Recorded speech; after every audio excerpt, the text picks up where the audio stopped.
Bismillahirrahmanirrahim. Assalamu alaikum. This is Akash Kumar, a qualified chartered accountant working in EY as a manager. जैसे कि हमारी commitment है कि sir Ahmad एक अपना अलग बैच देंगे, लाइव चलेगा, उनकी रिकॉर्डिंग उनकी दोनों हैं। मेरा बेसिकली एक कॉम्प्लीमेंट्री आपके लिए होगा ARTD की तरफ से कि मैं आपको अपना पूरा बैच रिकॉर्ड करके दूंगा, जिसमें कोशिश मैंने की है कि 100% कवरेज हो, एक एक पास पेपर हो और इतने कंसाइज वे में कॉन्सेप्ट हों कि आपका टाइम कम से कम यूटिलाइज हो और उसकी एफिशिएंसी ज़्यादा से ज़्यादा हो। अच्छा जी, बात करते हैं हमारे पहले टॉपिक की, दैट इज़ कंसोलिडेशन। इसमें कोई शक नहीं है कि इस टॉपिक के जो वेटेज है वो है कोई 35 से 40 नंबर की। तो कि इसमें हमें कितना मतलब टाइम लगाना चाहिए, कितनी चीज़ें हैं, बट स्टिल मैंने कोशिश की है कि इसको कंसाइज से कंसाइज करूँ, सारे कॉन्सेप्ट्स कवर करूँ और वो भी एनिमेटेड वे में। अच्छा, जब मैं कंसोलिडेशन की बात करता हूँ बिजनेस कॉम्बिनेशन की, तो इसके अंदर ही फर्दर सब कंटेंट्स हैं, एक एक करके डिस्कस करता हूँ। हमें तो पहले ये सीखना होगा कि सर बेसिक कंसोलिडेशन कैसे होती है। आई नो कि आप लोगों ने पहले ही इसको किया हुआ है अपने कैफ लेवल पे FAR 2 में, जिसमें हम बेसिक कंसोलिडेशन में बैलेंस शीट को देखते हैं, दूसरा कंसोलिडेटेड P&L को देखते हैं। वंस हम कंसोलिडेटेड बैलेंस शीट बेसिक वाली, चाहे वो बैलेंस शीट हो या P&L हो, वो कवर करेंगे, उसके बाद हम मूव हो जाएंगे एसोसिएट पे। एसोसिएट में भी दो चंक्स होंगे आपके, पहला है बैलेंस शीट और दूसरा है P&L। इस एरिया को कवर करने के बाद हम ये कहेंगे कि सर हमने FAR 2 रिवाइज कर लिया। अच्छा सर, कितनी ड्यूरेशन में ये होगा? 3 क्लासेस 1 या 1.5 घंटे की होंगी, सही है जी। मैक्सिमम आप कहें कि आपको 5 से 6 घंटे में या 7 घंटे में मैक्सिमम FAR 2 में रिवाइज करा दूंगा इन अ वेरी इफेक्टिव मैनर, और फिर उसके मल्टीपल सवाल आपको दूंगा जिससे आपका वो रिवाइज हो जाएगा, सही जी। कॉन्सेप्ट आपके 6 से 7 घंटे में पूरे रिवाइज हो जाएंगे, मतलब दिस इज रेस्ट अश्योर्ड। अच्छा भाई, फिर इसके बाद हम आते हैं चेंजेस इन ग्रुप स्ट्रक्चर के, जहाँ से आपका पहला पड़ाव शुरू होता है FFR का। Sir what is changes in group structure? Sir changes in group structure ये होता है कि फॉर एग्जांपल आपकी एक सब्सिडरी है, आपने उसको इंटायरली बेच दिया। लेट से 3 सब्सिडरी थी, एक बेच दिया। अब उस एक जो बेची है उसकी अकाउंटिंग क्या होगी, उसकी लिंकेज दूसरे स्टैंडर्ड से क्या है, उसकी प्रेजेंटेशन क्या होगी, उसकी अकाउंटिंग क्या होगी, वो मुझे बताता है चेंजेस इन ग्रुप स्ट्रक्चर। इसके अलावा इसमें ऐसे भी केसेस हमें देखने हैं कि फॉर एग्जांपल अगर मैंने एक सब्सिडरी थी 80% की, मैंने उसमें से 40% बेच दिया, तो जो रिमेनिंग इन्वेस्टमेंट मेरी है वो 40% की है। अच्छा, अब 40% में मुझे पता है कि वो मेरी एसोसिएट बन गई है, तो हमें ये भी सीखना है इसके अंदर कि अगर एक मेरी सब्सिडरी एसोसिएट बन जाए तो उसकी अकाउंटिंग और उसकी प्रेजेंटेशन क्या होनी है। इसके अलावा हम सीधा सीधा भी जा सकते हैं, ये तो हमने बेचने वाला सीखा ना, इसमें एक्विजिशन भी है। लेट से आपकी एक नॉर्मल इन्वेस्टमेंट थी या एसोसिएट थी, अब वो सब्सिडरी बन गई। लेट से आप 25% पे थे और अब आपने उसके अंदर 40% और ओन किया है, तो आपकी होल्डिंग हो गई 65%। अब इस 65% की अकाउंटिंग कैसे करनी है, वहाँ से उठा के उसको सब्सिडरी कैसे बनाना है और उसकी प्रेजेंटेशन क्या होगी, वो भी हम यहाँ सीखेंगे। फिर ऐसा भी हो सकता है कि आप 65% के मालिक को आप 20% और इन्वेस्ट कर दो, दैट मीन्स कि you will become the owner of 85%। उस केस में क्या अकाउंटिंग होगी, वो भी हम यहीं पे सीखेंगे। तो खैर, जब हम चेंजेस इन ग्रुप स्ट्रक्चर पे आएंगे तो वो हम आपको डिटेल में बताएंगे। बस ये कि अभी तो एक ओवरव्यू है। इसके बाद मैं जैसे ही आगे मूव होता हूँ तो फिर मेरे पास आता है complex group. Sir what do you mean by complex group? Complex group का मतलब ये है कि आपकी सब्सिडरी ने किसी और सब्सिडरी में इन्वेस्टमेंट कर दी। आपने एक कंपनी में नॉर्मल इन्वेस्टमेंट की हुई थी, आपकी सब्सिडरी ने कुछ ऐसी इन्वेस्टमेंट की कि वो भी आपकी सब्सिडरी बन गई। लेट्स से आपने एक कंपनी में 25% की इन्वेस्टमेंट की हुई थी, आपकी सब्सिडरी ने उसमें 40% की और इन्वेस्टमेंट कर दी। तो हमें ये देखना है कि ग्रुप ने मिला के कितनी इन्वेस्टमेंट की। This is called complex group, तभी इसका नाम कॉम्प्लेक्स है। और ऑब्वियसली अकाउंटिंग भी आपको पता है फिर इसके हिसाब से ही होगी, तो उसको कैसे डील करना है, कैसे टैकल करना है, वो भी हम सीखेंगे। अच्छा जी इसके बाद फॉरेन सब्सिडरीज।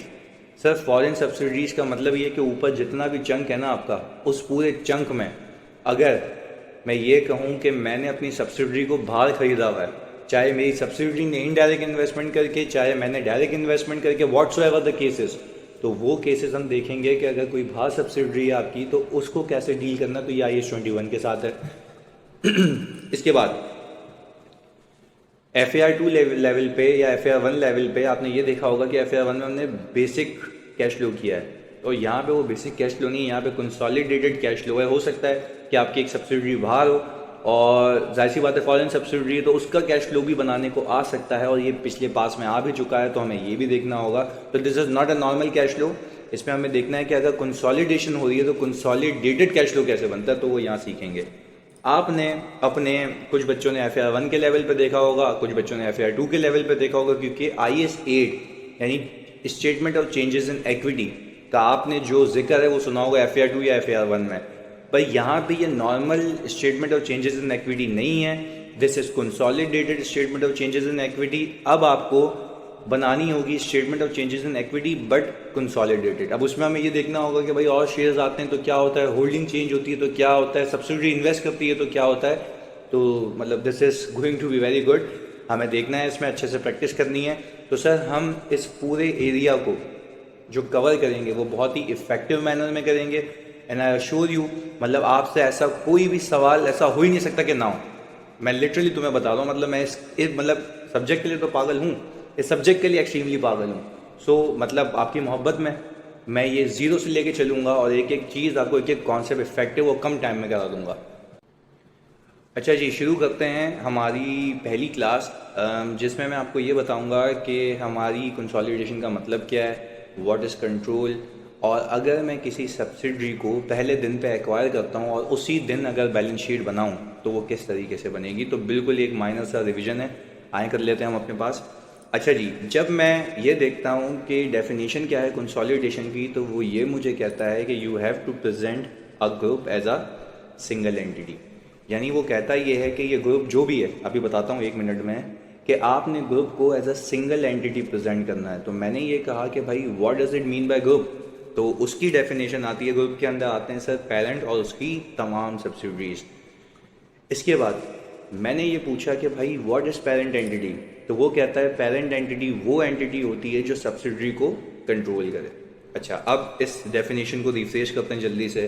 क्या हम ये कह सकते हैं कि हमें प्रेजेंट करना है पेरेंट एंड सब्सिडरी को एज अ सिंगल एंटिटी, मतलब इन दोनों को एक इदारा बना के दिखाना है, तो हमारी हो जाएगी टेक्निकली कंसोलिडेशन। अच्छा, फिर मैंने बोला कि भाई पेरेंट बनती है जब किसी कंपनी का किसी और कंपनी पे कंट्रोल हो, वो पेरेंट बन जाएगी और सामने वाली कंपनी उसकी सब्सिडरी बन जाएगी। अच्छा, अब मुझे ये पता होना चाहिए कि मेरे पास कंट्रोल कब आता है। तो आपको अकाउंटिंग स्टैंडर्ड्स ये कहते हैं कि आपके पास कंट्रोल कब आता है, जब आप किसी कंपनी में 50% से ज़्यादा होल्ड करें उसके नंबर ऑफ शेयर्स। रीज़न क्या है इसके पीछे सर, वो ऐसा क्यों कहता है कि अगर 50% से ज़्यादा मैंने किसी कंपनी में ओन किए हैं तो मेरे उसका जो उस कंपनी का है मेरे पास कंट्रोल आ जाएगा। वो इसलिए क्योंकि कोई भी ऑर्डिनरी रेजोल्यूशन आपकी परमिशन के बगैर पास नहीं हो सकती। दैट मीन्स कि उसका कोई भी एसेट नहीं बिक सकता, कोई भी लाइबिलिटी इधर उधर नहीं हो सकती जब तक आपकी परमिशन ना हो। दैट मीन्स कि लॉजिकल सी बात है, अगर आप मेजर शेयर होल्डर हैं, मेजॉरिटी शेयर होल्डिंग लेके बैठे हैं, तो आपकी परमिशन के बगैर कुछ भी नहीं हो सकता। तो हम सिंपल ये कहते हैं कि भाई कंसोलिडेशन का मतलब ये है कि you have to present parent and subsidiary as a single entity, और यू कैन से कि you have to present a group as a single entity. आगे चलूँ तो एक कॉन्सेप्ट सीखते हैं, कॉन्सेप्ट ऑफ कंट्रोल का।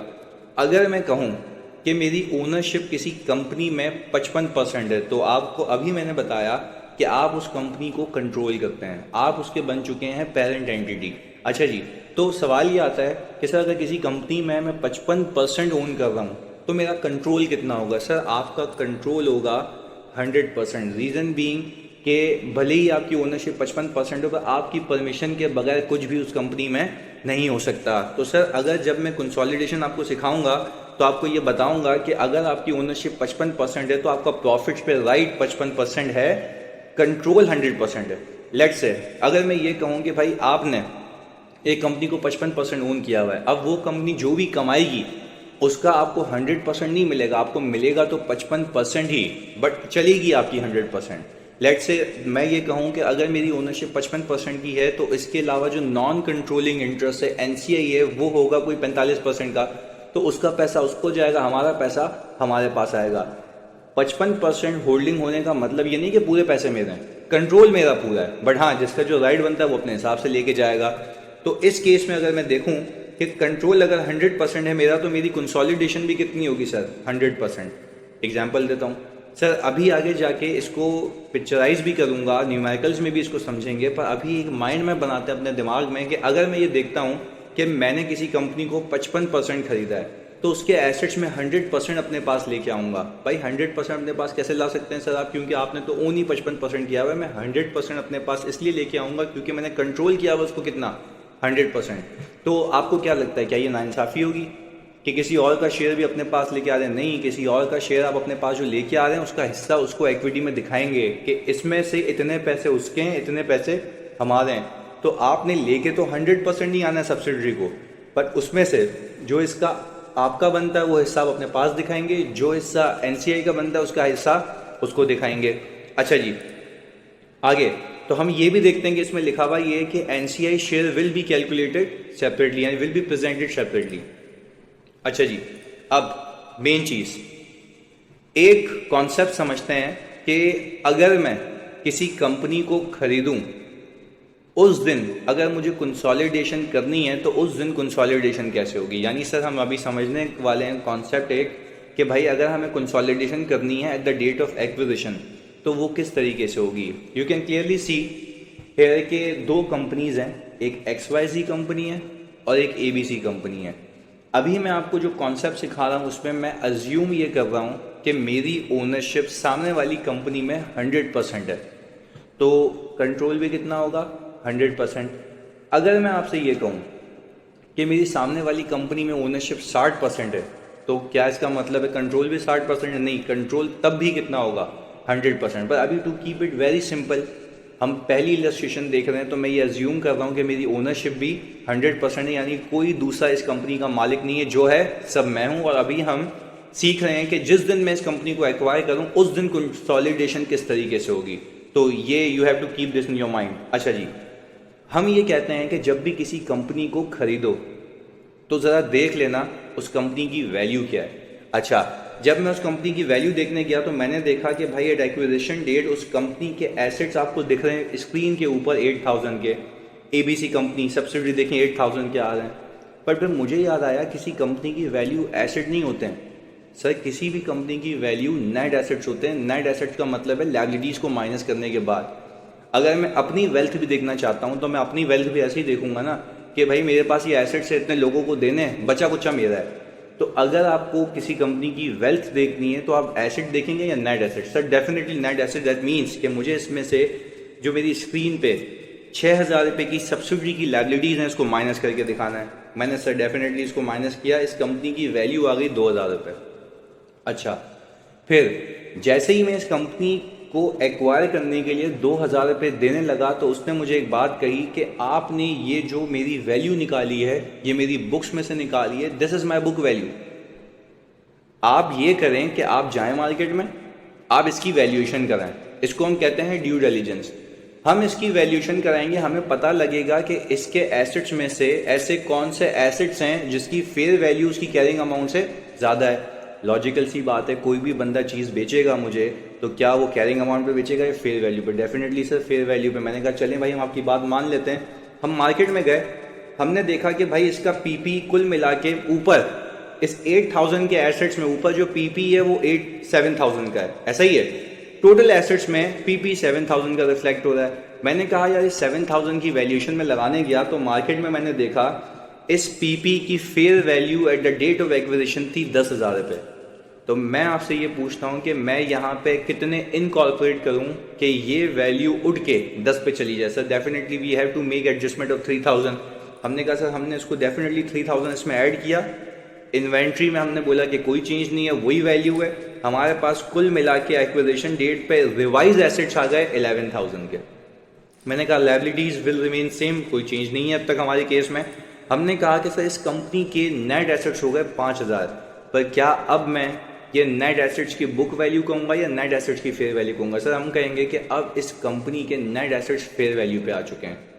ये बात क्लियर है आपको? अच्छा जी, आगे। पर एग्जाम में ये तो आपको समझाने के लिए ना, एग्जाम में आपने एसेट्स और लायबिलिटीज पिक नहीं करना है। एग्जाम में आपने करना ये है कि जिस दिन आप किसी कंपनी को एक्वायर कर रहे हैं आप उसके एसेट्स और लायबिलिटीज उठाने के बजाय सिंपल एक काम करें, उसकी इक्विटी उठा लें। Sir assets minus liability equity होती है ना, तो अगर मैं डायरेक्टली इक्विटी उठा लूँ तब भी तो आंसर सेम आएगा। सर आए करके देख लेते हैं।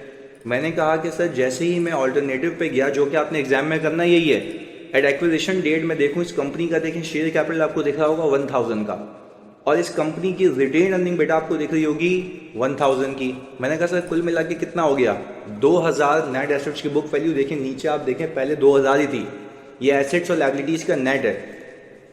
फिर मैं आपसे ये पूछूं कि इस नेट एसेट्स के 2000 में पीपी का इम्पैक्ट कितना शामिल है? सर आपका जवाब होना चाहिए 7000 पीपी का, पूरे एसेट्स का नहीं, पीपी का। अच्छा, जब मैं कहता हूं कि 2000 रुपये के अंदर नेट एसेट्स के अंदर 2000 में पीपी आपका 7000 का है, होना चाहिए था 10 पे, तो मैं कितने की एडजस्टमेंट पार्क करूं? सर आपका जवाब होना चाहिए 3000। जैसे ही मैंने 3000 रुपये की फेयर वैल्यू एडजस्टमेंट की, मेरे नेट एसेट्स किस पे आ गए? फेयर वैल्यू पे। अच्छा, अब एक चीज़ सुनिएगा, किसी भी शेयर होल्डर को पैसे देने से पहले यानी कंपनी खरीदने से पहले मुझे ये करना होता है कि भाई वैल्यूएशन करनी। मैंने वैल्यूएशन निकाली 5000 रुपये की। अच्छा, मैं 5000 रुपये निकाल के देने ही लगा था, उसने मुझे कहा मुझे 5000 नहीं, मुझे 7000 चाहिए। मैंने कहा भाई अब ये क्या बात है, 7000 तो मैं क्यों चाहिए? वो मुझे कह रहा है कि भाई 7000 इसलिए चाहिए क्योंकि मेरी गुडविल है, मार्केट में मुझे मेरे रिकॉर्डेड किए गए एसेट से पैसे ज़्यादा मिलेंगे। मैंने कहा भाई ये क्या बात हुई? मैंने तुम्हारे तमाम एसेट्स को रीवैल्यू किया है, उन तमाम एसेट्स को रीवैल्यू करके देखता हूँ 5000 बनती है, आप 5000 लें और मुझे मेरे शेयर्स वापस दे दें, मतलब मुझे शेयर्स बेच देंगे वाले। अच्छा जी, उसने कहा नहीं ऐसा नहीं है, देखें एक मेरा एसेट है जो कि गुडविल है।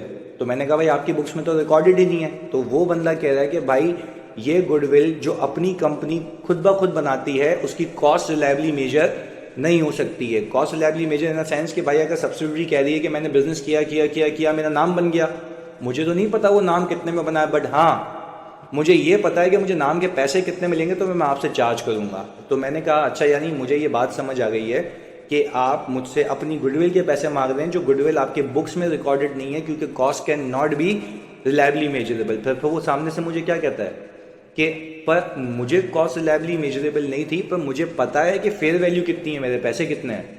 तो आप जो मुझे पे करेंगे, यानी मैं बीइंग अ पेरेंट एंटिटी जो शेयर होल्डर को पे करूंगा, मैं टेक्निकली ये कह सकता हूं कि मैं 5000 उसको नेट एसेट्स के लिए पे करूंगा, और इसके ऊपर जितने भी हैं वो मैं किसके लिए पे करूंगा? गुडविल के लिए। यानी दैट मीन्स कि आप ये बात समझ रहे हैं कि मैं बीइंग अ पेरेंट एंटिटी मुझे पता है कि मैंने गुडविल के पैसे कितने पे किए हैं, तो मेरे लिए cost can be reliably measurable. मैंने कहा चलें सर देखते हैं इस कंपनी की मार्केट में फेयर वैल्यू कितनी चल रही है। सर अगर आप देखेंगे नोट में वो बोल रहा है कि भाई एक्विजिशन डेट पे शेयर प्राइस एक की चल रही थी 70 रुपये पर शेयर। मैंने कहा सर देखें अगर इस कंपनी का शेयर कैपिटल 1000 का है तो मैंने इसको सिंपल डिवाइड किया 10 से, तो मुझे पता लग गया इस कंपनी के 100 शेयर्स में मैंने क्योंकि 100% एक्वायर किया है, मैंने 70 से मल्टीप्लाई किया, दैट मीन्स कि मैंने 7000 पे किए होंगे।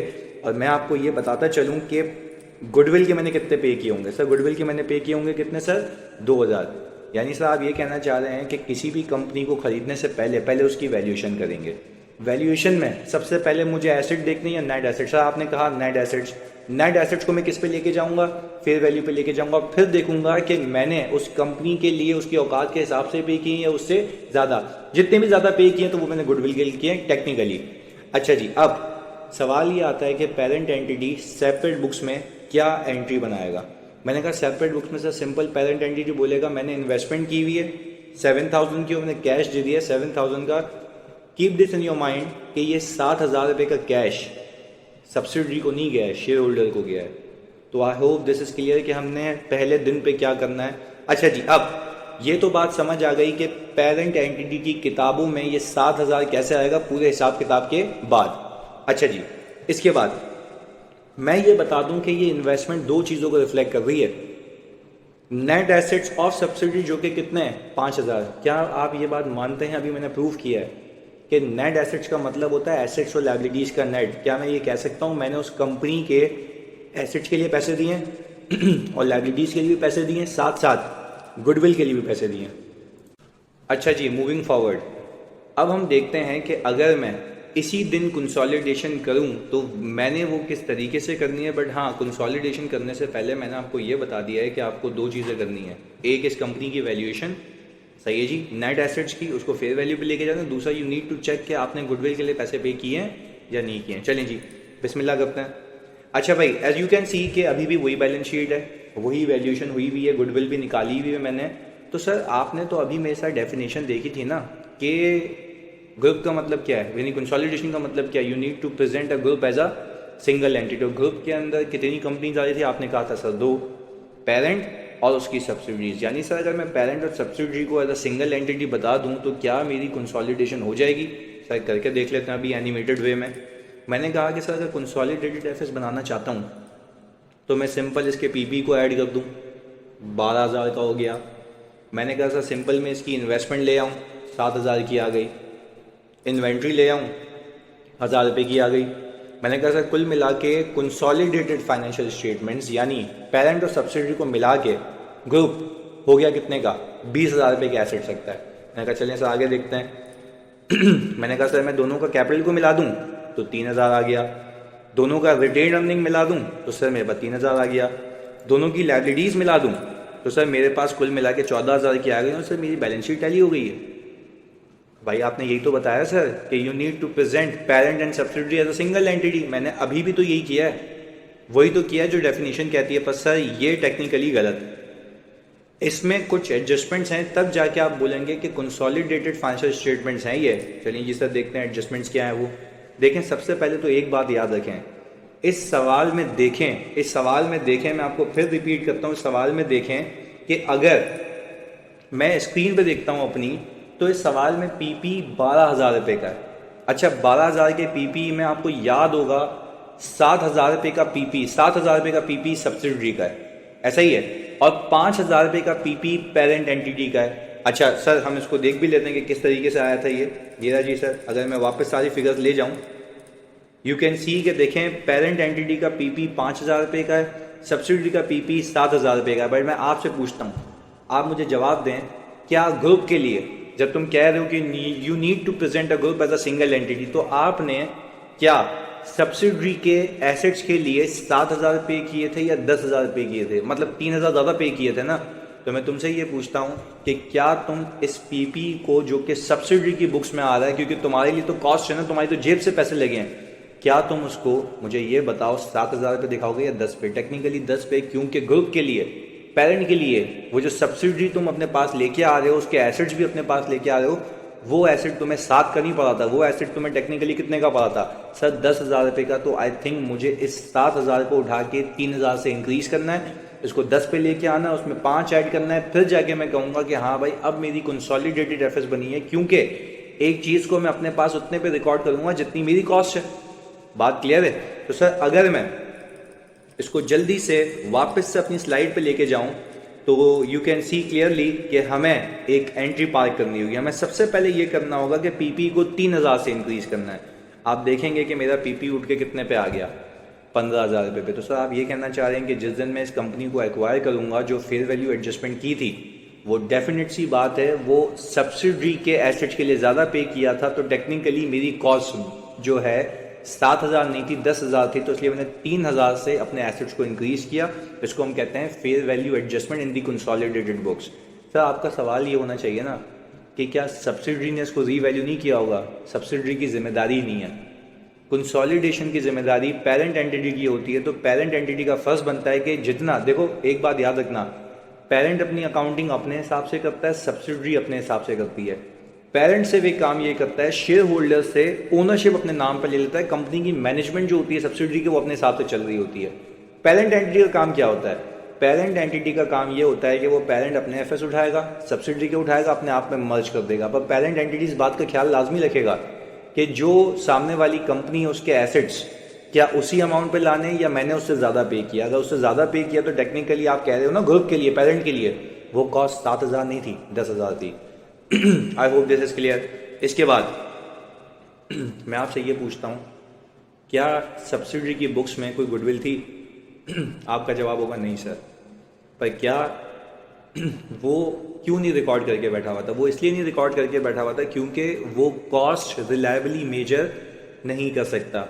तो क्या मैं बीइंग अ पेरेंट एंटिटी, मुझे पता है मैंने उसके एसेट्स और लायबिलिटीज़ के लिए 5,000 दिए थे, याद करो, नेट एसेट्स, और मैंने ओवर एंड अबव किसके लिए थे? गुडविल के। तो I think I can reliably measure the cost. तो क्या मैं उस गुडविल को रिकॉर्ड करूँ? Yes sir definitely I have to record the goodwill.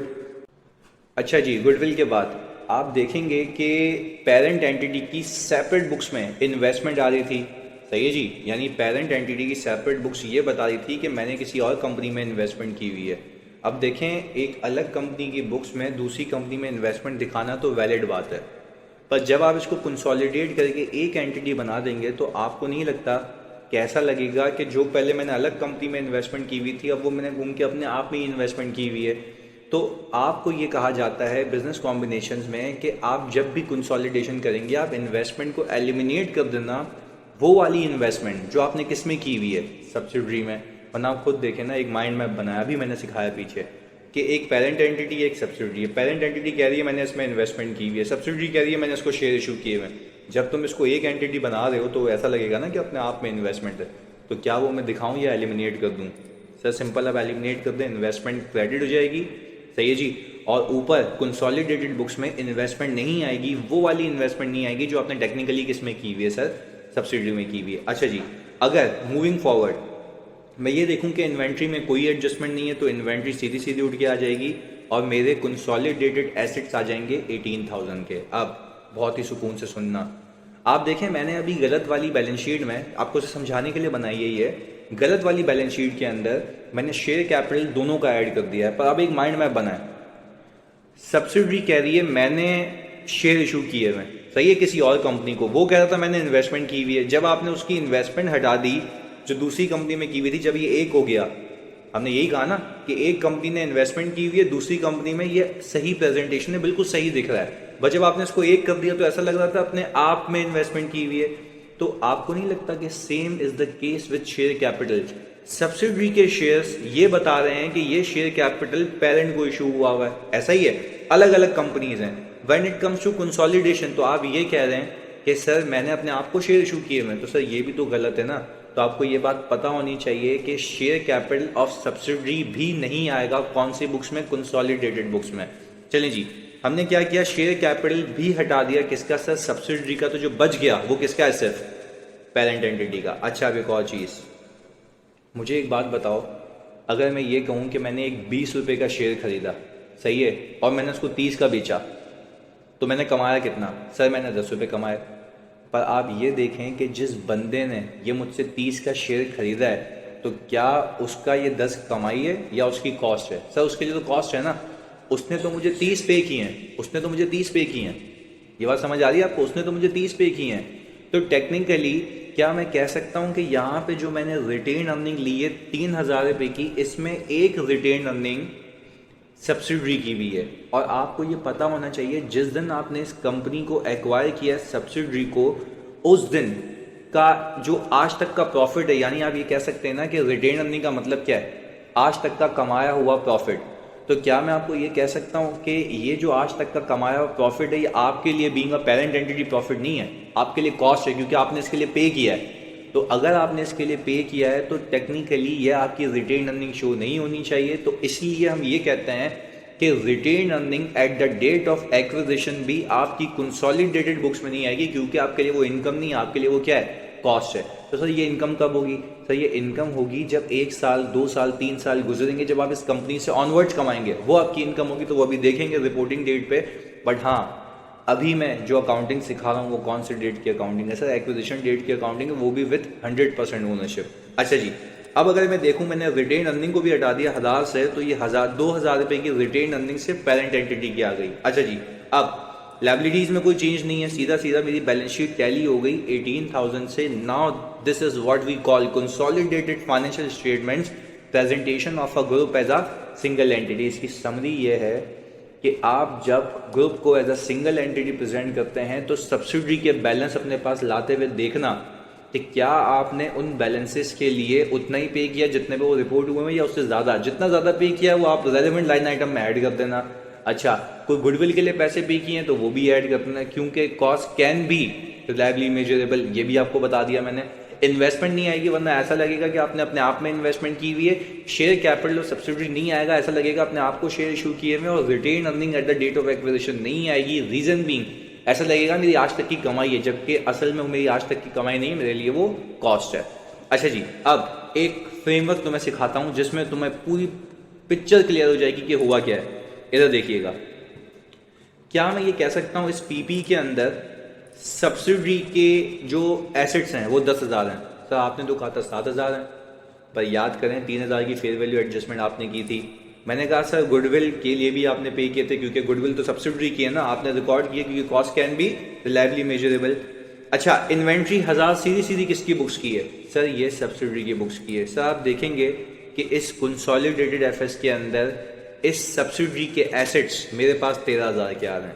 अच्छा, शेयर कैपिटल नहीं है, रिटेन अर्निंग भी नहीं है, आपको अभी बताया हटा दिया है, पर लायबिलिटीज आ रही हैं सब्सिडी से रिलेटेड 6,000 की। अगर मैं इन दोनों को नेट करूँ ना बेटा, तो ये बनता है 7,000। आपने इन्वेस्ट कितने किए थे? 7,000। मैं यही आपको बता रहा हूँ, कंसोलिडेशन का कॉन्सेप्ट ये होता है कि आप अपनी इन्वेस्टमेंट को फोरगो करें, यानी इसको डी रिकग्नाइज करें, और आपके जितने राइट्स हैं एसेट्स और लायबिलिटीज़ के अपने पास ले आएँ, वो 7,000 की रिफ्लेक्शन होगी। क्या मैं कह सकता हूँ कि मेरी 7,000 रुपये की इन्वेस्टमेंट के बदले में मुझे उस कंपनी के एसेट्स मिले हैं इंक्लूडिंग गुडविल, और उस कंपनी की लायबिलिटीज़ मिली हैं? तो सर मैं कुल मिला के ये कह सकता हूँ कि at the date of acquisition, एक समरी बता रहा हूँ, सही है जी, तो हमारा पहला लेक्चर यहाँ खत्म होगा, एक समरी बता रहा हूँ। समरी ये है कि sir at the date of acquisition आपने सबसे पहले उस कंपनी की वैल्यूएशन करनी है। उस कंपनी की वैल्यूएशन में उसके एसेट नहीं, नेट एसेट्स आएंगे। आपको याद होगा कि नेट एसेट्स के अंदर उसके तमाम वैल्यूज बुक वैल्यूज पे आप उसको लेके जाएंगे फेयर वैल्यू पे, this is called fair value adjustment. फिर देखेंगे आपकी उस कंपनी की वैल्यू कितनी बनती है, that is fair value of net assets. फिर आप देखेंगे कि आपने उससे कहीं ज़्यादा तो पे नहीं किए। अच्छा, अगर आपको देखना आपने कितने ज़्यादा पे किए हैं, तो आप पेरेंट एंटिटी की किताबों से इन्वेस्टमेंट की वैल्यू उठाएं। आप देखें कि नेट एसेट्स आपको कितने के मिल रहे हैं, यानी एसेट्स और लायबिलिटीज कितने के मिल रहे हैं, that is equal to net assets. आप देखें आपने कितने ज़्यादा पे किए हैं, कुछ ज़्यादा पे किए हैं तो वो होंगे टेक्निकली गुडविल के पैसे। तो अब आपने ये पता कर लिया कि आपने नेट एसेट्स मतलब एसेट्स और लायबिलिटीज, मैंने यहाँ पे प्रेजेंट किया तो मैं एसेट्स और लायबिलिटीज। अच्छा, क्या मैं ये कह सकता हूँ इस वाले केस में कि इस कंपनी के ये एसेट्स हैं 11,000 रुपए के जो उसकी किताबों में है, पर 11,000 के भी दो ब्रेकअप हैं, ऐसा ही है। एक 7,000 रुपये का पीपी जो उसकी किताबों में है, 1,000 रुपये की इन्वेंट्री, सर ये तो 8,000 बनता है। तो हमने देखें इसमें 3,000 की एडजस्टमेंट की थी ना, और यहाँ पे ज़ीरो था। सर कुल मिला के मैं ये कहूँ कि मेरे पास ये 11,000 के एसेट्स आ गए, पर 11,000 के एसेट्स के अलावा आपने 2,000 रुपये किसके पे किए हैं? सर हमने 2,000 रुपये गुडविल के लिए पे किए हैं, तो टेक्निकली आपने इस कंपनी के एसेट्स के लिए 13,000 पे किए हैं। तो सर हमारे पास तो ये 7,000 आ रहा है। तो हम यही तो सीखा कि किसी भी कंपनी की वैल्यू एसेट नहीं नेट एसेट्स होते हैं। तो आप इसमें से ये माइनस करेंगे, this will become equal to 7,000। यानी आपको ये ख्याल रखना है कि आपने सबसे पहले नेट एसेट्स की वैल्यूएशन की। नेट एसेट्स का मतलब है एसेट्स और लायबिलिटीज। अगर उस एसेट्स और लायबिलिटीज के ऊपर जो भी पे कर रहे हो वो गुडविल के लिए। जज़ाकल्लाह। अच्छा जी, आफ्टर एक्विजिशन डेट अकाउंटिंग हम ये सीख लेते हैं कि अगर मैं रिपोर्टिंग डेट की अकाउंटिंग करूं तो वो कैसे होगी। यूजुअली एग्जाम में भी आपको रिपोर्टिंग डेट की अकाउंटिंग करनी होगी, बस एक्विजिशन डेट की अकाउंटिंग आपको इसलिए सिखानी थी कि इन्वेस्टमेंट एलिमिनेट क्यों होती है, शेयर कैपिटल एलिमिनेट क्यों होता है, फेयर वैल्यू एडजस्टमेंट क्या होती है और गुडविल कैसे रिफ्लेक्ट होती है। अच्छा जी, अब आपने एक चीज अपने दिमाग में रखनी है, वो ये है कि जब हम रिपोर्टिंग डेट की अकाउंटिंग करेंगे तो आपको पेरेंट और सब्सिडरी का डेटा रिपोर्टिंग डेट का दिया होगा, यानी बैलेंस शीट रिपोर्टिंग डेट की दी हुई होगी। यानी पेरेंट एंटिटी ने अपनी अकाउंटिंग अपने हिसाब से की होगी, सब्सिडरी ने अपनी अकाउंटिंग अपने हिसाब से की होगी। दोनों फाइनेंशियल्स आपके पास आएंगे, आपको उसको कंसोलिडेट करना है। वो कैसे करना है आइए देखते हैं। अभी मैंने कहा कि सर अब अगर मैं कॉन्सेप्ट ऑफ रिपोर्टिंग डेट देखूं तो आपको दो कंपनीज का डेटा दिया हुआ है, एक है साद लिमिटेड, दूसरा रेहान लिमिटेड। दोनों का डेटा आपको दिया हुआ है 31 दिसंबर 2017 का। इसकी फर्दर इंफॉर्मेशन देखूं तो अभी भी हमने 100% एक्विजिशन का केस करना है, और इसके अंदर मैं ये बखूबी देख सकता हूं कि साद लिमिटेड ने एक्वायर किया है 100% shares of Rehan limited on 1 जनवरी 2017। ये है एक्विजिशन डेट।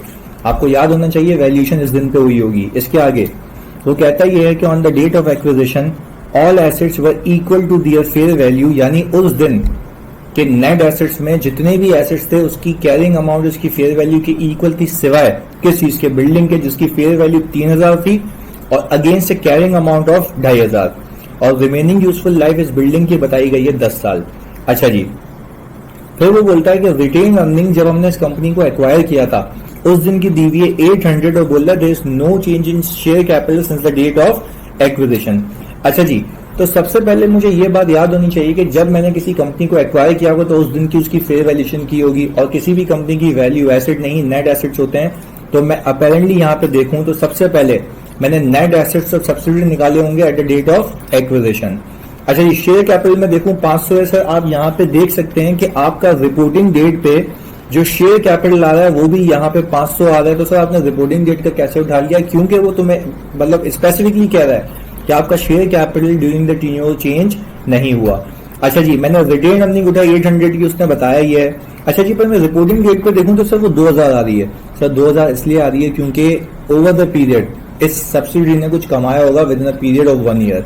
अच्छा जी, जैसे ही मैंने इसको सम अप किया तो मेरे पास book value of net assets आ गए 1300।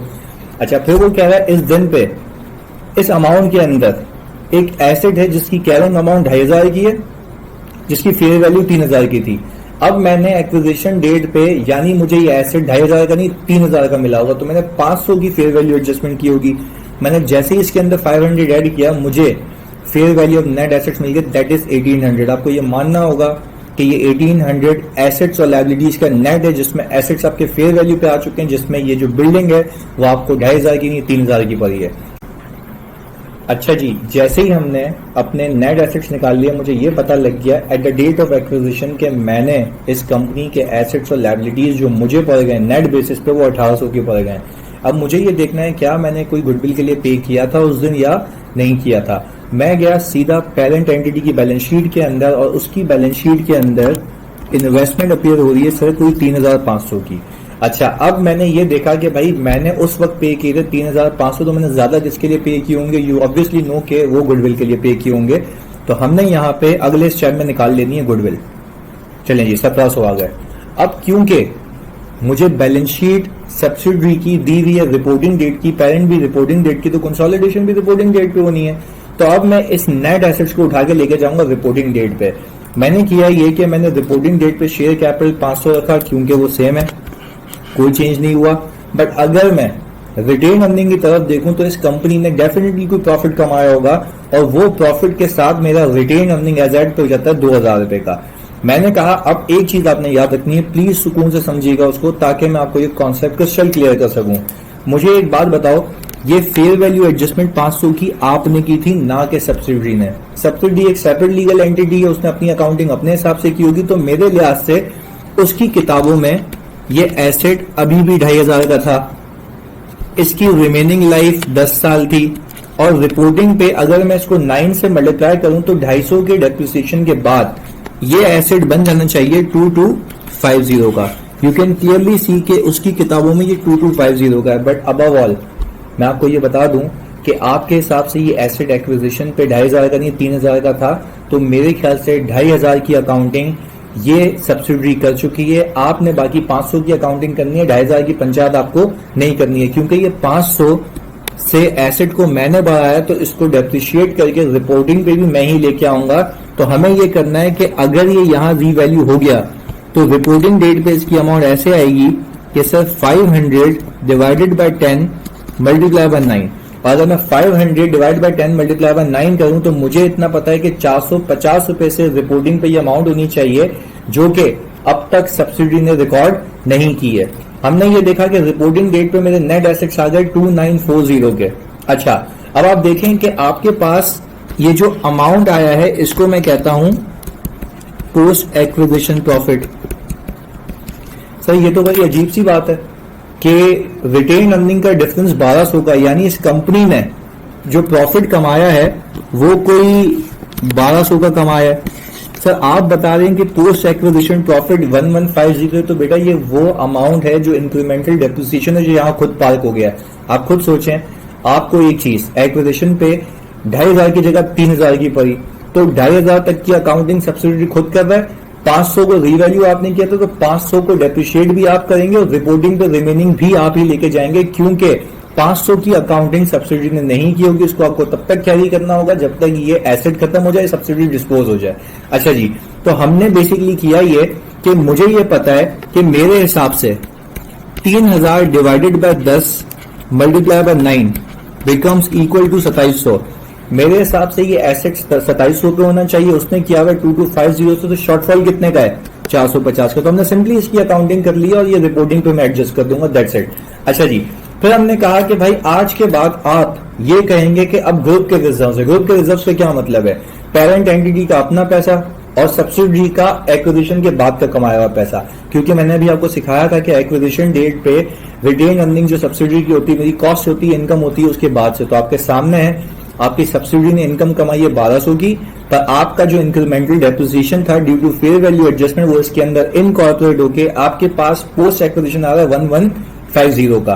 तो सर टेक्निकली मैंने रिटेन अर्निंग ऑफ पेरेंट उठाई उसकी किताबों से और मैंने सब्सिडरी का पोस्ट एक्विजिशन प्रॉफिट उठा लिया 1150 का। अच्छा, जैसे ही मैंने देखा तो मैं ये कह सकता हूं कि आज तक मैंने अपने पैसे और सब्सिडरी की एक्विजिशन के बाद के कमाए हुए पैसे मिला के ये बनता है रिपोर्टिंग डेट पे।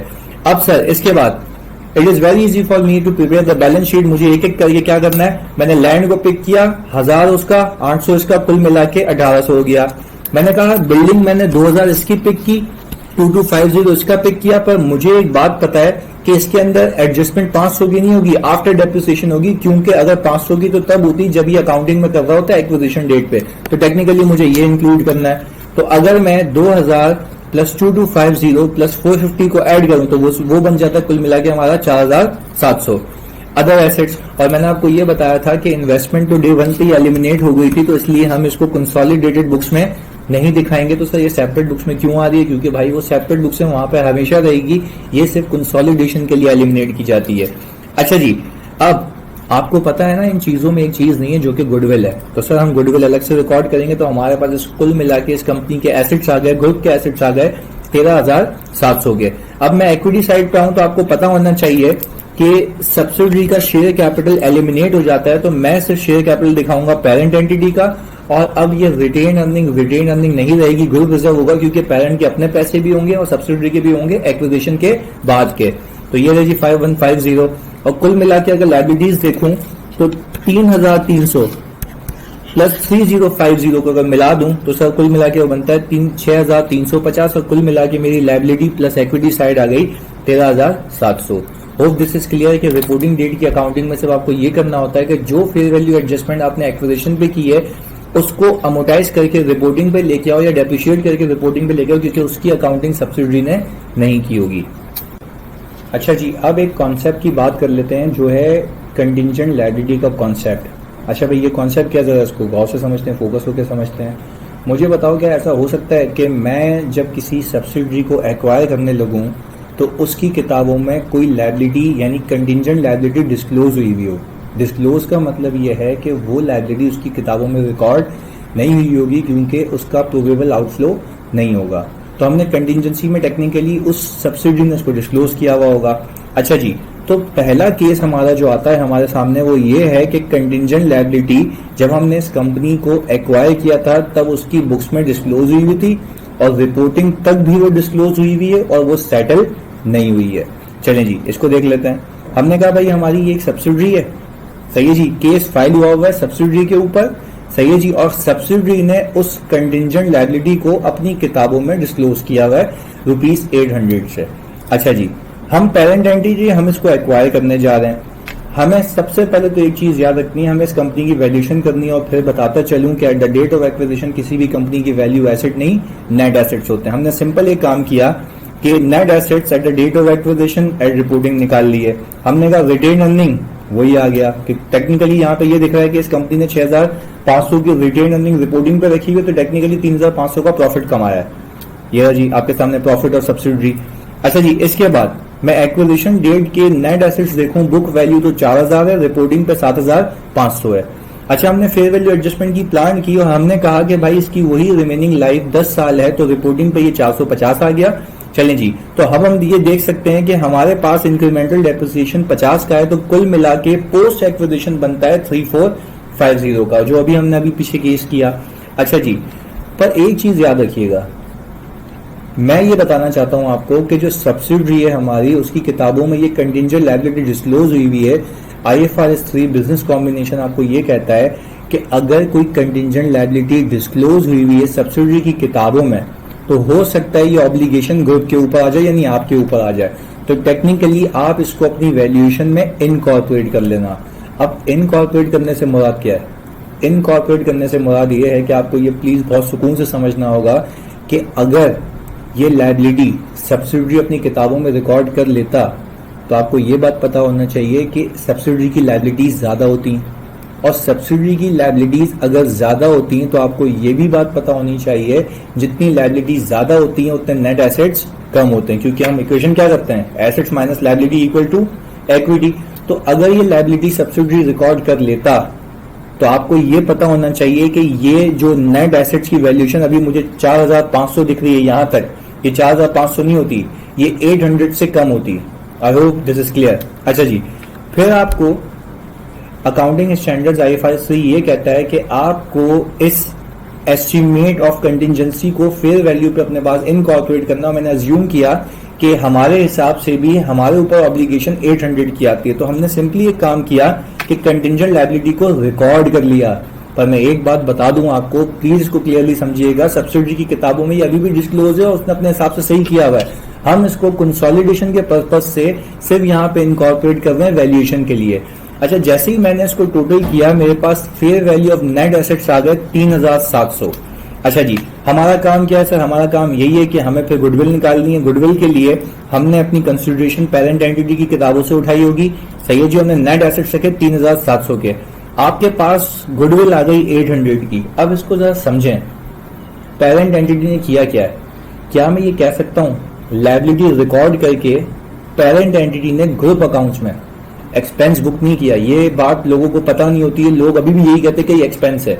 ग्रुप का ये एक्सपेंस नहीं है, मैं फिर बता दूं। ग्रुप ने किया ये है कि लायबिलिटी रिकॉर्ड करके टेक्निकली नेट एसेट्स को कम किया है और उससे गुडविल क्या हो गई है, इंक्रीज हो गई है। तो आपने अपने दिमाग में सिर्फ ये रखना है कि कोई कंटिजेंट लायबिलिटी अगर सब्सिडी की बुक्स में डिस्क्लोज हुई है तो group on a safe side उसको अपने पास इनकॉर्पोरेट कर लेता है अपनी फेयर वैल्यू के हिसाब से, जो कि हमने अज्यूम किया सेम है। हमने जैसे ही उसको इनकॉर्पोरेट किया, जिससे लायबिलिटी को इनकॉर्पोरेट करने से सब्सिडी के नेट एसेट्स क्या हो गए, कम हो गए। आपको ये बात बखूबी पता होनी चाहिए, जितने नेट एसेट्स कम होंगे उतनी गुडविल क्या होगी, ज्यादा होगी। तो टेक्निकली अगर मैं ग्रुप के हवाले से सोचूं कि आप ये बात यकीन और मान सकते हैं कि ग्रुप ने एक एंट्री बनाई है गुडविल डेबिट और लायबिलिटी क्रेडिट, यानी लायबिलिटी के क्रेडिट होने से नेट एसेट्स कम हुए, गुडविल क्या हो गई, ज्यादा हो गई। दैट मीन्स कि this is not a expense for the group, this is a payment for goodwill in actual. ये बात क्लियर है? ओके जी, यानी सिंपल, जब भी कंटिजेंट लायबिलिटी को इनकॉर्पोरेट करूंगा तो टेक्निकली नेट एसेट्स को कम करूंगा, उससे गुडविल क्या हो जाएगी, ज्यादा हो जाएगी। क्योंकि मैं बीइंग अ ग्रुप का मालिक ये कह रहा हूं कि ये पैसे मैं एक्सपेंस के तौर पे नहीं दे रहा, मैं गुडविल के तौर पे दे रहा हूं, क्योंकि मैं इस लायबिलिटी को अज्यूम कर रहा हूं ग्रुप के लिहाज से। ओके जी, इसके बाद यहाँ पे लिखा हुआ भी है मैंने आपके लिए, by deducting recording ₹800 of contingent liability, here we are not recording expense, instead we are increasing और paying for the goodwill. I hope ये क्लियर है आपके पास। अच्छा जी, मैं जैसे ही रिपोर्टिंग डेट पे गया, मुझे सवाल में लिख के दिया हुआ या प्रैक्टिकल लाइफ में ये बताया गया कि सब्सिडरी ने इसको अब तक सेटल नहीं किया है। मैं आपसे एक बात पूछता हूं कि क्या रिपोर्टिंग डेट के नेट एसेट्स में इसका इम्पैक्ट होगा? आपका जवाब आना चाहिए सर, रिपोर्टिंग डेट के नेट एसेट्स में भी ये रिकॉर्डेड नहीं होगी। रीजन बीइंग कि उसने अभी भी उसको क्या किया हुआ, डिस्क्लोज किया हुआ। पर मैं आपसे एक और सवाल पूछता हूं कि अगर ये सब्सिडीज को रिकॉर्ड कर लेती तो क्या इसके नेट एसेट्स ये सेम होते 7500 प्लस 450 या 800 से कम होते? सर डेफिनेटली 800 से कम होते। तो आपको यही चीज रिपोर्टिंग डेट पे भी रिकॉर्ड करनी है, मतलब लेस करनी है, ओनली इफ नॉट सेटल्ड। तो सर हम इसका टोटल निकाल लेंगे 7150, और अगर आप 3700 और 7150 का डिफरेंस लें तो आपको कुल मिला के पता लग जाएगा सर वो आंसर इक्वल टू क्या आता है, 3450। अच्छा जी, तो सर जब मैं अभी कंसोलिडेटेड बैलेंस शीट बनाऊंगा तो क्या कंसोलिडेटेड बैलेंस शीट में ये लायबिलिटी दिखाऊंगा? सर डेफिनेटली यस, आप इस लायबिलिटी को दिखाएंगे क्योंकि आप ये ग्रुप के लिहाज से रिकॉर्ड कर रहे हैं कंसोलिडेटेड बुक्स में। ये बात क्लियर है जी? पहला केस हमारा खत्म होता है कंटिजेंट लायबिलिटी का कि जब हमने एक्वायर किया था उस दिन ये डिस्क्लोज हुई है, रिपोर्टिंग पे भी डिस्क्लोज हुई है, तो हमने दोनों जगह पे क्या किया, इसको रिकॉर्ड कर दिया। I hope this is clear. अच्छा जी, पिछले केस में आपने ये देखा कि हमने जब किसी सब्सिडरी को एक्वायर किया उसकी किताबों में अगर कोई कंटिजेंट लायबिलिटी डिस्क्लोज हुई थी हमने इसको अपनी वैल्यूएशन में इनकॉर्पोरेट किया था, और वैल्यूएशन में इनकॉर्पोरेट मतलब करने का हरगिज ये नहीं था कि हमने उसका एक्सपेंस बुक किया, technically we paid for the goodwill. तो लायबिलिटी क्रेडिट हुई थी, गुडविल हुई थी डेबिट, ये बात याद रखिएगा। और पिछले केस में retain earning at reporting date हमने अज्यूम की थी 6500, ये भी याद रखिएगा। चलिए जी, अब इस केस पे आते हैं। अब केस ये है कि कंटिंजेंट लायबिलिटी सेटल हो गई है, सही है जी, पर सेटल हुई है सेम अमाउंट से, यानी हमने अज्यूम की थी 800 और सब्सिडी उसको सेटल कर चुका कितने पे, 800 पे। तो आए जी देखते हैं कि क्या हालात वाकयात हुए होंगे और हमें क्या करना है आगे जी। अगर मैं देखूं net assets of subsidy at the date of acquisition 1000 और सर ये 3000 थे सर, अब देखिए 5700 हो गए। तो अब अगर मैं ये कहूं कि ये 5700 कैसे हुए, तो आपको ये याद होना चाहिए कि 6500 में से 800 की पेमेंट सब्सिडी ने की होगी, तो सब्सिडी ने एक एंट्री बनाई होगी एक्सपेंस डेबिट और कैश क्रेडिट ₹800 से। तो तभी देखें इसका retain earning at reporting date कितना आ गया भाई, 5700 का। अच्छा, फिर हमने क्या किया, हमने ये देखा कि भाई प्रॉफिट ऑफ सब्सिडी आ रहा है 2700 का, पहले कुछ और था, पहले 3500 था। और यू नो कि ये डिफरेंस सिर्फ किस वजह से आ रहा है, वो एक्सपेंस जो 800 का सब्सिडी अपनी सेपरेट बुक्स में बुक कर चुकी होगी। चलें जी, हमने कहा कि सर हम वही अपनी फेयर वैल्यू एडजस्टमेंट करेंगे 500 की और रिपोर्टिंग पे 450। तो आपके पास प्रॉफिट था 2700 का, आपने इंक्रीमेंटल डेप्रिसिएशन 50 का बुक किया, तो कुल मिला के अगर मैं यहाँ पे देखूं तो आपको ये बात समझ आ रही होगी कि ये आ गया सर आपके पास 2650 का net profit from subsidy including incremental depreciation की एडजस्टमेंट। बट अब मैं आपको ये बात कहूं कि एक्विजिशन पे जैसे ही मैंने इसको क्लोज किया था तो मेरे नेट एसेट्स 3700 के आ गए थे, सही है जी। अच्छा, अब मैं आपसे 2-3 चीजें पूछूंगा, फिर हम इसको कंक्लूड करेंगे। मुझे एक बात बताओ, क्या रिपोर्टिंग डेट पे ये लायबिलिटी सब्सिडी सेटल कर चुका है? आपका जवाब आना चाहिए सर यस, ये कर चुका है। तो सब्सिडी ने एक एंट्री बनाई होगी अपने पास एक्सपेंस डेबिट कैश क्रेडिट 800 से। पर अब जरा मेरी बात को सुकून से, गौर से, फोकस से समझिएगा ताकि मैं दिमाग में ये कॉन्सेप्ट को नक्श कर सकूं। बहुत ही टेक्निकली इसलिए कह रहा हूं, सुनिएगा। क्या मैं ये कह सकता हूं कि सब्सिडी ने पैसे दे दिए और एक एक्सपेंस चार्ज कर लिया, ये बात तो समझ आती है। दूसरी बात मैं आपसे ये पूछता हूं, at the date of acquisition being a parent entity, आपने ये 800 की लायबिलिटी रिकॉर्ड करके एक्सपेंस बुक किया था या गुडविल बुक की थी? तो आपका जवाब आएगा आप लोगों ने गुडविल बुक की थी। तो मुझे एक बात बताओ, पेरेंट एंटिटी ग्रुप के लिहाज से कह रहा है कि ये मेरे लिए एक्सपेंस नहीं है, मैं लायबिलिटी पहले ही रिकॉर्ड कर चुका था और मेरे लिए ये गुडविल के पैसे हैं, ये कोई मेरे लिए एक्सपेंस नहीं है, क्योंकि डे 1 पे ही मुझे पता था ये बल्ली आ सकती है। इसीलिए हमने इसको अपने नेट एसेट्स में एडजस्ट किया था, हमने नेट एसेट्स को कम करके लायबिलिटी रिकॉर्ड करके इसकी गुडविल बुक की थी। अब कंसोलिडेटेड बुक्स में मेरे ख्याल से मैं आपको अभी करके भी बताता हूं, कंसोलिडेटेड बुक्स में क्या होना चाहिए। कंसोलिडेटेड बुक्स में हुआ ये था goodwill debit liability credit at the date of acquisition. अब जब ये सेटल हो रहा है तो आई थिंक कि लायबिलिटी मेरे पास ग्रुप के हिसाब से कंसोलिडेटेड बुक्स में ऑलरेडी मौजूद है, तो अब होना ये चाहिए लायबिलिटी डेबिट और कैश क्रेडिट। दैट मींस कि कोई एक्सपेंस रिकॉर्ड होना नहीं चाहिए, बट किसके लिहाज से, सेपरेट बुक के लिहाज से या ग्रुप के लिहाज से? सर ग्रुप के लिहाज से कोई एक्सपेंस चार्ज नहीं होना चाहिए। तो अब इसका एक शॉर्टकट मैंने बना दिया आपकी इसी अप्रोच में, तो प्लीज फोकस होकर सुनिएगा कि हुआ क्या है यहाँ पे। अब टेक्निकली हुआ यह है कि आपको यह पता है कि लायबिलिटी सेटल हो चुकी है, रिटेन अर्निंग से ऑलरेडी माइनस हो चुकी है, ये बात क्लियर है। अब आपको एक और चीज दिमाग में रखनी है, वो चीज ये है कि जब ये लायबिलिटी सेटल हो चुकी है दैट मींस कि there is nothing to be reported at reporting date, तो हमने यहाँ पे क्या रखा, 0। अब आपने कैलकुलेटर उठाएं और उसमें से भी एक काम करें, -0 माइनस और -800, क्या मैं ये कह सकता हूं कि ये माइनस माइनस प्लस हो जाएगा? तो टेक्निकली मैं अगर 7150 3700 का डिफरेंस लूं तो वो आ जाएगा 3450, वो क्या आ जाएगा 3450। अब देखें यहाँ पे हुआ क्या है टेक्निकली, यहाँ पे हुआ ये कि आपके सामने सब्सिडी ने 2700 कमाए, इंक्रीमेंटल डेप्रिसिएशन मैंने बुक किया, कुल मिला के 2650 का प्रॉफिट आ गया। अच्छा, पर अब मुझे एक एडजस्टिंग एंट्री पार्ट करनी है जो कि खुद ब खुद पार्ट हो जाएगी। इस वाली अप्रोच में आपने सिंपल एक काम करना है, आपने जो लायबिलिटी ग्रुप में बुक की थी कंसोलिडेटेड बुक्स में डे 1 पे, आपने उसको रिवर्स करके इनकम रिकॉर्ड कर लेनी है। और सर जब मैं उसको रिवर्स करूंगा तो मेरी एंट्री क्या बननी चाहिए? सर मेरी एंट्री ये बननी चाहिए कि सर मैं अपने पास लायबिलिटी को करूंगा डेबिट और गेन को कर दूंगा क्रेडिट। कितने से? 800 से। इस लायबिलिटी को ग्रुप में रिवर्स करने से टेक्निकली होगा ये कि मेरे पास जो एक्सपेंस सब्सिडी ने बुक किया वो नॉक ऑफ हो जाएगा, क्योंकि मैं ऑलरेडी इसको गुडविल के नाम पे रिकॉर्ड कर चुका था। तो मेरे हिसाब से, ग्रुप के हिसाब से, ये कोई एक्सपेंस होना नहीं चाहिए। इसकी एक और समरी, आपने सिंपल एग्जाम में क्या करना है, आपने देखा जब आपने किसी कंपनी को एक्वायर किया तो उसके पास उसकी किताबों में वो डिस्क्लोज हुई होगी कंटिंजेंट लायबिलिटी, आपने उसको रिकॉर्ड कर लिया, नेट एसेट्स कम हो गए, लायबिलिटी रिकॉर्ड हो गई, गुडविल ज्यादा हो गई। अब आपको रिपोर्टिंग डेट का आके पता लगता है कि सब्सिडरी उसको उसी एस्टिमेटेड अमाउंट से सेटल कर चुकी है, तो एक्सपेंस भी तो बुक किया होगा, एक्सपेंस डेबिट किया होगा, कैश क्रेडिट किया होगा। आपको पता है कि रिपोर्टिंग डेट के नेट एसेट्स में रिटेन अर्निंग में वो एक्सपेंस शामिल है। फिर आपको याद आएगा कि ऊपर जब एक्सपेंस शामिल है तो मुझे यहाँ पे कुछ रिकॉर्ड नहीं करना, वरना 2 बार रिकॉर्ड हो जाएगा, क्योंकि उसके सेपरेट फाइनेंशियल उसके हिसाब से बन रहे हैं। आपने जैसे ही 0 रखा रिपोर्टिंग डेट पे, तो आपको ये पता है कि आपकी कोई लायबिलिटी रिपोर्टिंग डेट पे नहीं बनती, क्योंकि वो ऑलरेडी सेटल हो चुकी है। अब इस 0 का मतलब क्या है? ये 0 करेगा क्या? ये 0 करेगा ये कि आपकी पहले बुक हुई हुई लायबिलिटी को रिवर्स करके ग्रुप के हिसाब से एक इनकम बुक कर देगा। आप यहां से देख सकते हैं कि मैं 7150 को अगर 3700 से कंपेयर करूंगा तो मेरा पोस्ट एक्विजिशन प्रॉफिट आ रहा है 3450, और 3450 में 2650 का आपका पोस्ट एक्विजिशन इंक्रीमेंटल डेप्रिसिएशन है, और उसके साथ साथ आपकी कंटिजेंट लायबिलिटी का जो रिवर्सल है उस पर गेन है।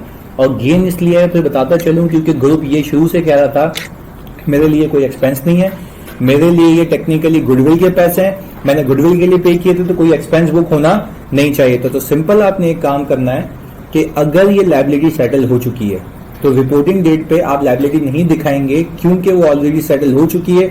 आपने अगर माइनस की तो 2 बार हो जाएगी। और फिर आखिर बार बता रहा हूं कि इसका माइनस रिकॉर्ड करने से हो क्या गया, इसका जो आपका 0 रिकॉर्ड करने से होगा ये कि आपका जो पिछला लायबिलिटी वाला अमाउंट है वो रिवर्स होकर खुद ब खुद इनकम रिकॉर्ड हो जाएगी। आपको बैलेंस शीट में कुछ करना भी नहीं पड़ेगा, इनकम भी पोस्ट एक्विजिशन में खुद ब खुद आ जाएगी। Hope this is clear. अच्छा जी, मूविंग फॉरवर्ड, अभी जो हमने केस किया उसमें हमने ये देखा कि अगर लायबिलिटी रिपोर्टिंग डेट पे सेटल हो जाए बाय सब्सिडरी, तो आपने रिपोर्टिंग डेट पे सिंपली 0 रख देना है। वो खुद ब खुद आपकी प्रीवियसली रिकॉर्डेड लायबिलिटी को रिवर्स करके गेन बुक कर देगा। और गेन रिकॉर्ड करने की मैंने वजह बता दी है, क्योंकि ग्रुप के लिहाज से वो कभी एक्सपेंस था ही नहीं, वो गुडविल के पैसे थे। सही है जी, तो बैलेंस शीट में कुछ भी नहीं आएगा, वो गेन रिकॉर्ड होकर आपके एक्सपेंस को वो खुद ब खुद रिवर्स कर देगा। That's it. अच्छा जी, व्हाट इफ एक बच्चा सवाल करे मुझसे, क्योंकि हम वर्चुअल जा रहे हैं, सही है जी, कोई फिजिकल क्लास नहीं है, कोई बच्चा नहीं है सामने, तो ये सवालात जो आते हैं मेरे पास मैं उसको खुद ही एड्रेस करूँगा कि सर व्हाट इफ ज्यादा पे सेटल हो। अगर ज्यादा पे सेटल हो तो दैट मीन्स कि मैंने इस केस में अज्यूम किया है कि वो, आप अज्यूम करें कि 800 की चीज उसने 1200 में सेटल की है, जो कि एक्विजिशन पे उसके पास 800 पे डिस्क्लोज हुई थी। सर उसको देख लेते हैं। अच्छा, मैंने ये कहा कि भाई net assets at the date of acquisition पे 1000 है, रिपोर्टिंग पे भी शेयर कैपिटल 1000 है, मेरा रिटेन अर्निंग 3000 है। और याद रखिए, इससे पहले वाली केस में जो पहला केस था उसमें रिपोर्टिंग डेट पे रिटेन अर्निंग 6500 थी, क्योंकि उसमें कोई सेटलमेंट नहीं थी। अगर 6500 में से मैं 1200 सेटल कर दूं तो मेरे पास जो बचना चाहिए वो 5300 है। अब मैं देखूं तो इस कंपनी ने 2300 का प्रॉफिट कमाया है। 2300 के प्रॉफिट के अंदर ये मानते हो ना कि 1200 का एक्सपेंस भी है जो कि सब्सिडी ने बुक किया है वाइल सेटलमेंट ऑफ लायबिलिटी, क्योंकि सब्सिडी ने इसका 1 रुपया भी रिकॉर्ड नहीं किया होता, उसने डायरेक्टली पेमेंट करके एक्सपेंस बुक किया है। अच्छा, हम भी का parent entity fair value adjustment करेंगे वही 500 450 तक की। इसका इम्पैक्ट क्या है? 2300 का प्रॉफिट है, आपका 50 का इंक्रीमेंटल डेप्रिसिएशन है। सही है जी, तो हमने ये कहा कि भाई अगर इन दोनों को मैं नेट करूं तो यह आता है 2250, यानी 2300 के प्रॉफिट में इंक्रीमेंटल डेप्रिसिएशन को एडजस्ट करूं तो मेरा 2250 का प्रॉफिट आता है फ्रॉम सब्सिडरी पोस्ट एक्विजिशन। पर मुझे याद है कि मैंने at the date of acquisition एक कंटिजेंट लायबिलिटी को अज्यूम कर लिया था, अपने ऊपर बल्ली अज्यूम कर ली थी, तो लायबिलिटी रिकॉर्ड करके नेट एसेट्स को कम करके मैंने गुडविल रिकॉर्ड कर ली थी उसके केस में, उतने से गुडविल की अमाउंट ज्यादा कर ली थी मैंने। सही है जी, हमने ये किया था। अच्छा जी, अब टेक्निकली हुआ क्या, हम कहें कि कंसोलिडेटेड बुक्स में, प्लीज समझिएगा, कंसोलिडेटेड बुक्स में डे 1 पे, प्लीज समझिएगा, कंसोलिडेटेड बुक्स में बेटा डे 1 पे आपने 800 की लायबिलिटी बुक की थी गुडविल अज्यूम करके। तो आप ये कह रहे हैं कि अगर 800 तक का मेरा लॉस है, सही है जी, तो वो मैं एक्सपेंस बुक नहीं करूंगा, वो गुडविल के नाम पे बुक हुआ हुआ है। अगर उसके ऊपर कुछ है तो वो मेरा एक्सपेंस है। दैट मीन्स कि वो बनता है ग्रुप के लिहाज से 400 का। देखें ग्रुप अकाउंटिंग अगर करता तो ग्रुप की अकाउंटिंग ये होती 1200 का कैश जाता जो कि जा चुका है, लायबिलिटी 800 से रिवर्स होती और 400 का एक्सपेंस आता। ऐसा ही है, मैं अभी भी उसी बात पे हूं। मुझे तुम एक बात बताओ, पहले तो बेसिक रखते हैं जो हमें एग्जाम में करना ताकि जिंदगी आसान रहे। क्या मैं कह सकता हूं कि रिपोर्टिंग डेट पे सब्सिडरी इस लायबिलिटी को सेटल कर चुका है? दैट मीन्स कि nothing yet to be settled. आपने क्या रखना है रिपोर्टिंग पे? जीरो।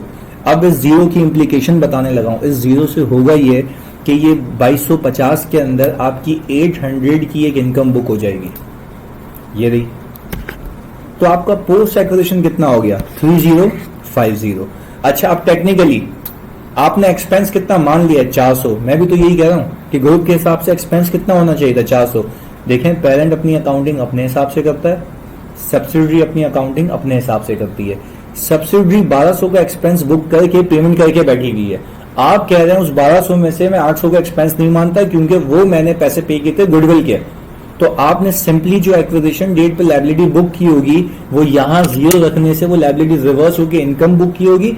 जिसने 1200 के एक्सपेंस को, प्लीज सुनिएगा, जिसने 1200 के एक्सपेंस को 800 से रिवर्स किया होगा तो एक्सपेंस टेक्निकली ग्रुप का कितना रह गया? 400, जिसको मैं भी मान रहा हूं। I hope this is clear.